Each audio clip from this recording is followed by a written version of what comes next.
Tous les personnages de ce grand roman sont possédés par un démon.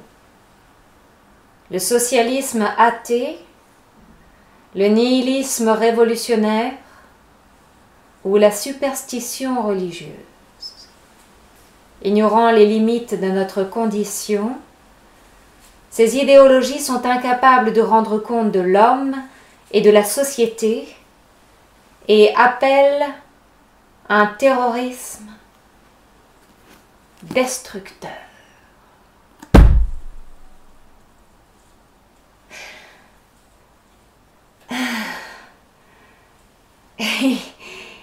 Il n'y a pas de nouvelles. Rien de nouveau. On nous ment quand on nous parle de renouvellement, de renouveau. C'est faux, c'est archi faux. Ça n'inaugure rien de vrai. Rien de beau.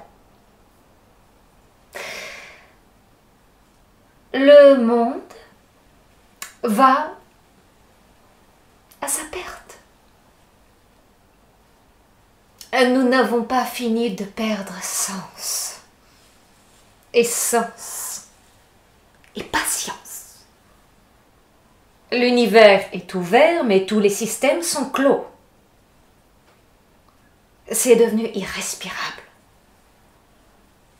C'est Dostoïevski, c'est lui qui vient de me remettre la puce à l'oreille. Tous nos hommes politiques sont possédés par des idées. Ils n'en possèdent pas, ils en sont possédés. Que l'on prenne garde. Il ne s'agit pas du tout de concepts abstraits, d'éléments intellectuels ou de visions générales, mais de déficiences morales, de mal, de figures diverses et variées, de l'aliénation mentale. D'où le titre de son roman « Les démons », où il décrit notre chute inévitable. Pas en enfer, non, mais dans un paradis artificiel.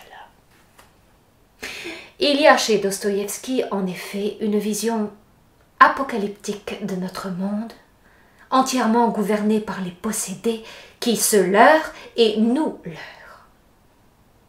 C'est réel. L'idéologie est le chef-d'œuvre de cette duperie mutuelle, comme si tout était fait pour faire une place au mal radical.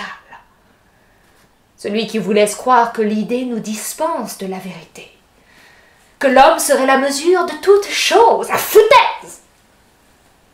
Relativisme, humanisme, progressisme, que de sottes idées pour faire régner les apparences et les contre-vérités.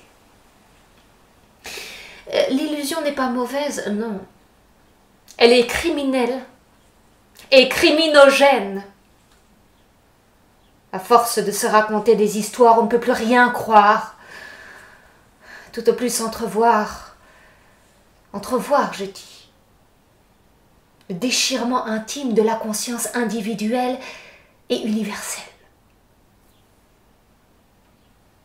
Et vous ne devinerez jamais la cause première de ce cataclysme. Dostoïevski répond.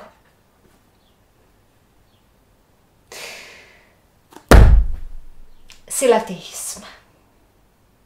L'athéisme, oui. On n'a pas fini de payer pour avoir chassé Dieu de la cité.